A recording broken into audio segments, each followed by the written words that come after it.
Assalamualaikum warahmatullahi wabarakatuh dan semoga sehat selalu untuk teman-teman semua. Perkenalkan, di sini kami dari kelompok 3 yang beranggotakan 4 orang. Yang pertama saya sendiri, Putri Kurniasari. Selanjutnya Agustina Laurencia Barusi Haloho, ada Karisma Islami Reza dan Apif Patriadi akan menjelaskan sedikit materi mengenai AMDAL. Nah, langsung saja tanpa berlama-lama kita langsung masuk ke pembahasan. Nah, yang pertama ini tentang tugas, wewenang, serta peraturan undang-undang Komisi AMDAL. Jadi kita harus tahu dulu Komisi AMDAL itu apa. Jadi Komisi AMDAL merupakan komisi yang bertugas untuk melakukan penilaian dokumen AMDAL yang berkedudukan di instansi serta tugasnya sebagai pengendali lingkungan. Kemudian tugas dan wewenang dari komisi ini adalah sebagai penilai pusat yang berwenang untuk menilai hasil analisis mengenai dampak lingkungan hidup bagi jenis usaha atau kegiatan yang memenuhi kriteria.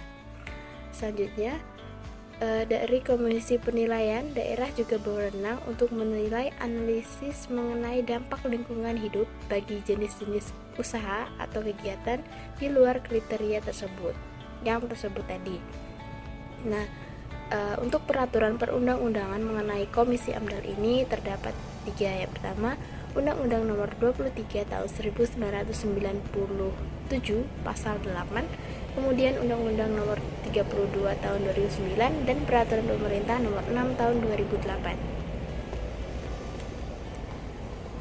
Selanjutnya, tentang cara mengarahkan badan usaha untuk melengkapi kajian lingkungannya, yang dilakukan dengan memberikan wawasan atau pengertian kepada badan usaha tersebut supaya melengkapi kajian lingkungan sebelum melakukan kegiatan sesuai dengan dasar yang digunakan untuk penetapan kajian lingkungan.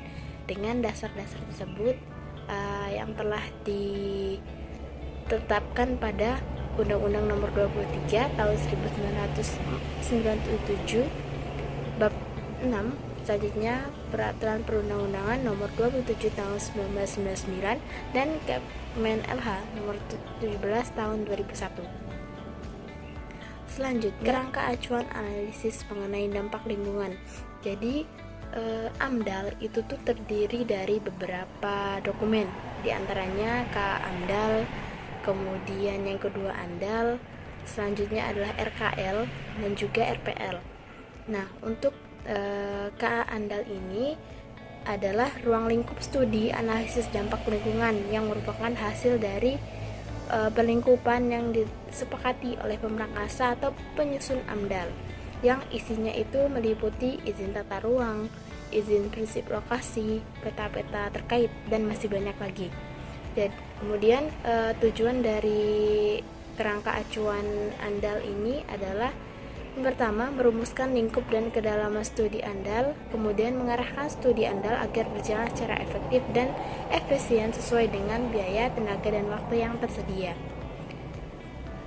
Kemudian, fungsi dari dokumen KA AMDAL adalah sebagai rujukan penting bagi pemrakarsa, kemudian instansi yang membidangi rencana usaha atau kegiatan, dan yang kedua adalah sebagai salah satu rujukan bagi penilai dokumen AMDAL untuk mengevaluasi hasil studi AMDAL. AMDAL atau analisis dampak lingkungan hidup adalah ketelaah secara cermat dan mendalam tentang dampak besar dan penting suatu rencana usaha dan atau kegiatan PP nomor 21 tahun 1999 pasal 1. Isi dokumen AMDAL berisi tentang hasil identifikasi, prediksi, evaluasi, dan mitigasi terhadap dampak lingkungan dari rencana usaha atau kegiatan. Fungsi pedoman penyusunan. Pedoman penyusunan AMDAL digunakan sebagai dasar penyusunan AMDAL baik AMDAL kegiatan tunggal, AMDAL kegiatan terpadu, multisektor maupun AMDAL kegiatan dalam kawasan. Tujuan AMDAL ialah sebagai berikut. A. Mengidentifikasi rencana usaha dan atau kegiatan yang akan dilaksanakan, terutama menimbulkan dampak besar dan penting terhadap lingkungan hidup. B. mengidentifikasi komponen-komponen lingkungan hidup yang akan terkena dampak besar dan penting. C. Memperkirakan dan mengevaluasi rencana usaha dan atau kegiatan yang menimbulkan dampak besar dan penting terhadap lingkungan hidup. D. Merumuskan RKL dan RPL. Selanjutnya RKL. RKL, Rencana Pengelolaan Lingkungan Hidup, merupakan dokumen yang membuat upaya dan mencegah, mengendalikan, dan mengurangi dampak besar yang penting lingkungan hidup yang bersifat negatif dan meningkatkan dampak positif yang timbul sebagai akibat dari suatu rencana usaha dan atau kegiatan. Dokumen RKL berisikan upaya dari si pemerkasa untuk meminimalisir dampak lingkungan hidup. Tujuan dokumen RKL ialah untuk menghindari dan mencegah dampak negatif lingkungan hidup melalui pemilihan atas alternatif tata letak, tata ruang mikrolokasi, dan rencana bangun proyek. Untuk mengulangi, minimalisasi atau mengendalikan dampak negatif baik yang timbul di saat usaha dan atau kegiatan beroperasi maupun hingga saat usaha dan atau kegiatan berakhir, misalnya rehabilitasi lokasi proyek. Meningkatkan dampak positif sehingga dampak tersebut dapat memberi manfaat. Memberikan pertimbangan ekonomi lingkungan sebagai dasar untuk memberikan kompensasi atas sumber daya tidak dapat pulih hingga atau rusak. Baiklah, akan dilanjutkan oleh rekan saya. Baiklah, saya Gus Laurencia Borsialho akan melanjutkan presentasi kami, yaitu RPL. RPL atau Rencana Pemantauan Lingkungan Hidup adalah upaya pemantauan komponen lingkungan hidup yang terkena dampak besar dan penting akibat dari rencana usaha dan atau kegiatan. Tujuan dokumen RPL digunakan untuk memahami fenomena-fenomena yang terjadi pada berbagai tingkatan, mulai dari tingkat proyek atau untuk memahami perilaku dampak yang timbul akibat usaha dan atau kegiatan, sampai ke tingkat kawasan atau bahkan regional, tergantung pada skala keacuhan terhadap masalah yang dihadapi. Dokumen RPL berisi tentang dampak, sumber dampak, parameter, lokasi, jangka waktu, tujuan, metode, dan pelaporan hasil pemantauan lingkungan hidup. Selanjutnya, rona lingkungan awal dan batas proyek. Rona lingkungan merupakan kondisi lingkungan awal sebelum tersentuh oleh kegiatan untuk keperluan perencanaan, konstruksi atau pembangunan fisik, dan kegiatan operasi.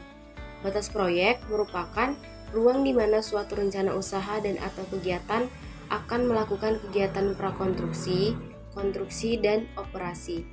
Dari ruang rencana usaha dan atau kegiatan inilah bersumber dampak terhadap lingkungan hidup di sekitarnya, termasuk dalam hal ini alternatif lokasi, rencana usaha dan atau kegiatan. Posisi batas proyek ini agar dinyatakan juga dalam koordinat. Kemudian selanjutnya, batas ekologis. Batas ekologis merupakan ruang persebaran dampak dari suatu rencana usaha dan atau kegiatan menurut media transportasi limbah yaitu air udara, di mana proses alami yang berlangsung di dalam ruang tersebut diperkirakan akan mengalami perubahan mendasar. Termasuk dalam ruang ini adalah ruang di sekitar rencana usaha dan atau kegiatan yang secara ekologis memberi dampak terhadap aktivitas usaha dan atau kegiatan. Baiklah, di sini saya akan menjelaskan batas administratif. Batas administratif merupakan ruang di mana masyarakat dengan secara luasa melakukan kegiatan sosial, ekonomi, dan sosial budaya sesuai dengan peraturan perundang-undangan yang berlaku. Di dalam ruang tersebut, batas ruang tersebut dapat berupa batas administrasi pemerintah atau batas konsesi pengolahan sumber daya atau kegiatan. Misal, batas HPH dan batas kuasa pertambangan. Selanjutnya, batas wilayah studi. Batas wilayah studi merupakan kesatuan dan keempat wilayah di atas.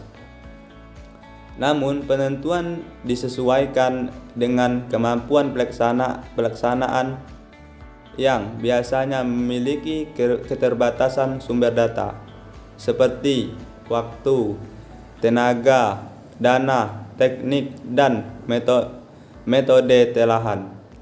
Dengan demikian, ruang lingkup wilayah studi memang bertitik tolak pada ruang bagi rencana usaha atau kegiatan. Kemudian diperluas ke ruang ekosistem, ruang sosial, dan ruang administratif yang lebih luas.